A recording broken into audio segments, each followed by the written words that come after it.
खेसारी लाल की अपडेट है, मूवी का अपडेट है, ये आप लोग को सुनना बहुत ज़रूरी है। 2 मिनट बैठ करके सुन लीजिएगा। ये मूवी है वीर हनुमान। नाम सुनते ही कुछ अलग दिल में प्रभाव पड़ता है कि नहीं। वीर हनुमान मतलब हनुमान जी के कुछ गाने उनके होते हैं ना, वो कुछ अलग हटके होते हैं। वीर हनुमान नाम सुनने के बाद दिल में थोड़ा अच्छा सा लगता है। और ये खेसारी लाल यादव की मूवी आने वाला है। डायरेक्टर ने और प्रोड्यूसर ने पोस्ट किया, ये फोटो पोस्ट किया, आप लोग देख ही रहे हैं। वो फोटो की शूटिंग श्रीलंका में होने वाला है मूवी का। भी इसमें लीड कास्ट कौन कौन होंगे वो तो नहीं पता चला, लेकिन इस लीड कास्ट में खेसारी लाल यादव। और भोजपुरी इंडस्ट्री को कोई अगर एक्टर चेंज कर सकता है ना तो वह है खेसारी लाल यादव। ये तो लिख के रख लो, क्योंकि किसी का एक्टिंग उतना ज़बरदस्त अभी भोजपुरी इंडस्ट्री में नहीं आता है। पवन सिंह है, उनको गाना अच्छा आता है, लेकिन एक्टिंग भाई उतना भी उनको नहीं अच्छे से आता है।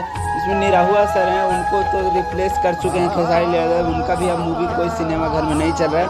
इस लिस्ट में खेसारी लाल यादव के नाम बहुत ज़्यादा चल रहा है। अभी भी खेसारी लाल यादव की मूवी रिलीज़ हो चुका है सिनेमा घर में, आप लोग जाइए 12 से रोज। ये मूवी बहुत ज़्यादा आएगा। सो ज़्यादा कुछ नहीं बोलता। ओके बाय, लव यू, मिलता हूँ नेक्स्ट अपडेट में। Okay bye.